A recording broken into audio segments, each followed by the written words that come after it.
Napansin mo ba na minsan, kahit wala kang ginagawa, mas nagiging interesado ang babae kapag hindi ka fully open sa kanya?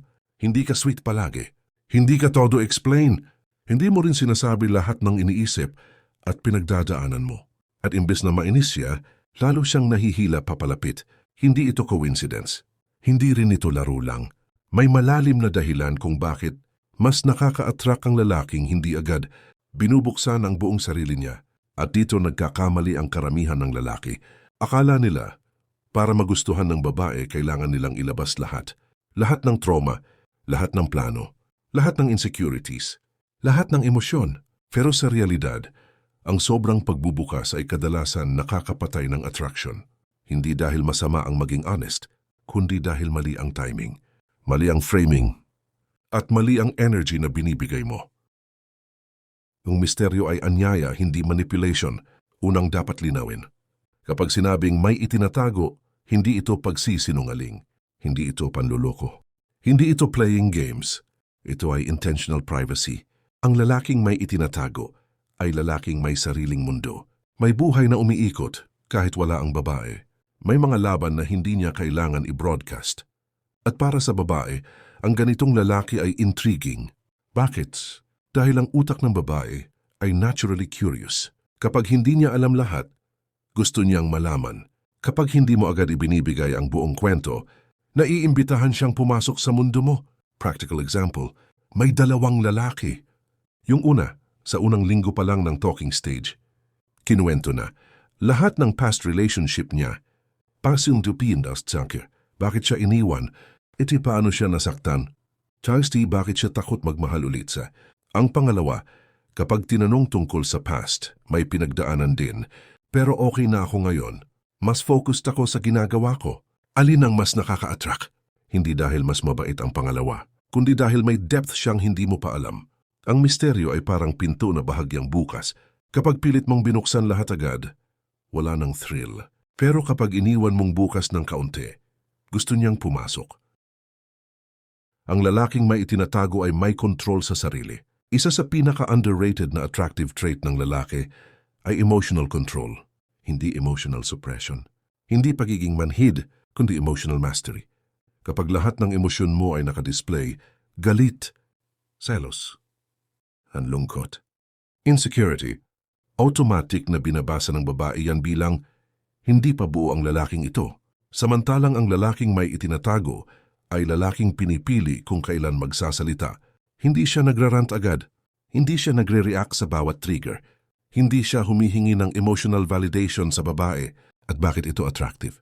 Dahil unconsciously, nararamdaman ng babae na kung kaya niyang hawakan ang sarili niya, kaya rin niyang hawakan ang relasyon. Practical example ulit. May problema ka sa work.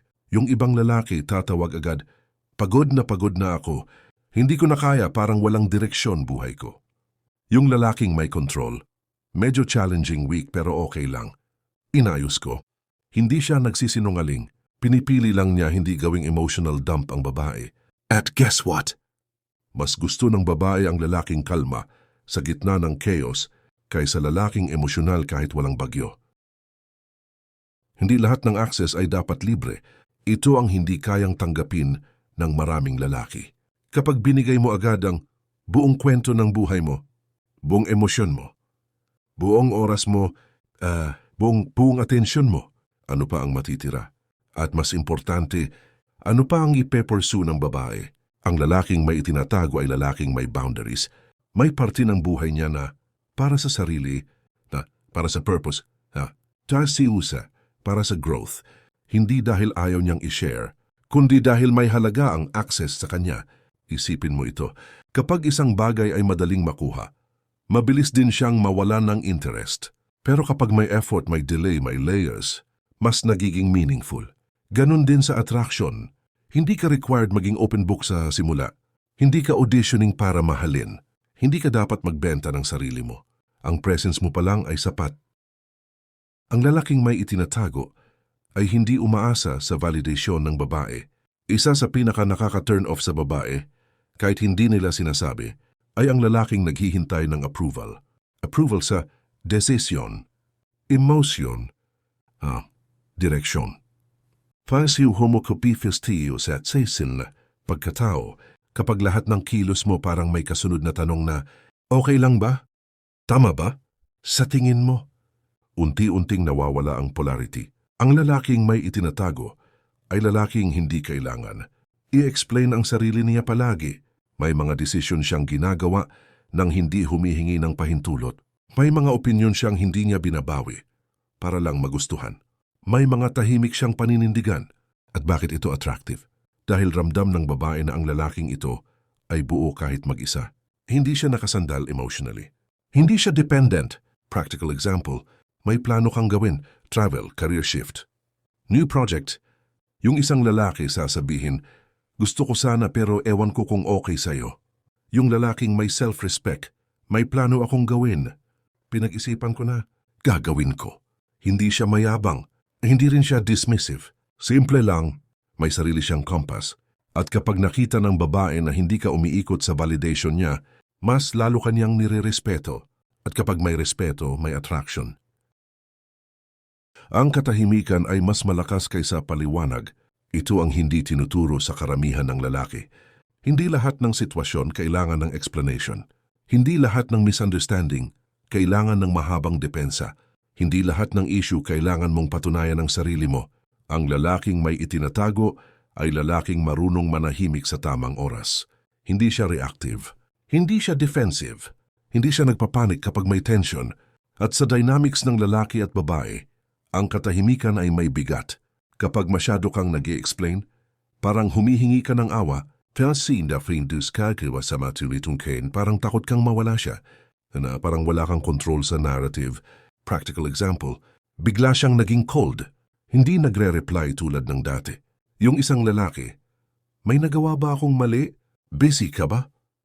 Bakit parang iba ka ngayon? Sunod-sunod, desperado ang tunog. Yung lalaking grounded, tahimik lang. Normal pa rin ang kilos. Hindi nagbabago ang frame. At guess what? Mas madalas siya pa ang babalik at magtatanong. Okay ka lang? Napansin ko hindi ka nag-message. Bakit? Dahil ang katahimikan mo ay hindi takot. Ito ay self-control. At self-control is rare. Rare things are attractive. May laliman ang lalaking. Hindi madaling basahin. Ang lalaking madaling basahin ay lalaking walang tension. Alam na agad ng babae. Ano iniisip mo? Siwa, ano mararamdaman mo? Sunig siya, ano gagawin mo next? Walang suspense, walang discovery, walang journey. Ang lalaking may itinatago ay lalaking hindi one-dimensional. Hindi siya predictable, hindi rin siya chaotic. May layers. May araw na expressive, may araw na tahimik, may araw na playful, may araw na seryoso. At ito ang nagkikreate ng emotional engagement. Practical example, may date kayo. Yung ibang lalaki, todo effort. Jokes non-stop. Kasintandos tredos. Kwento non-stop. Energy non-stop. Pag-uwi, pagod na pagod ang babae. Yung lalaking may depth, may space sa usapan.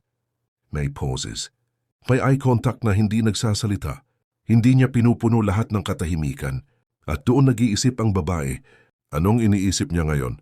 Anong kwento ng taong to? Ang attraction ay hindi palaging nangyayari sa salita. Minsan, mas malakas ito sa hindi sinasabi. Kung may isang bagay kang dapat tandaan sa buong video na to, ito yon. Hindi ka kailangang baguhin para maging attractive. Kailangan mo lang maging buo. Hindi lahat ng tao kailangang may access sa buong buhay mo. Hindi lahat ng babae kailangang malaman lahat tungkol sa'yo. At hindi lahat ng katahimikan ay kahinaan. Minsan, ang tunay na lakas ng lalaki ay nasa kung ano ang pinipili niyang hindi ipakita. Kung may natamaan sa'yo dito, good. Ibig sabihin may parte sa'yo na nagigising. May parte na alam mong kaya pang iangat ang sarili mo. Kaya tanong ko sa'yo ngayon, anong bahagi ng buhay mo ang kailangan mo nang protektahan, hindi ipaliwanag? Anong emosyon ang kailangan mo nang i-handle mag-isa, hindi iasa? At anong version ng sarili mo ang kailangan mo nang buuhin bago mo i-share sa iba? Kung gusto mo ng mas malalim na usapan tungkol sa stoicism, masculinity, at kung paano maging kalmadong lalaking may direksyon sa gitna ng chaos, mag-subscribe ka.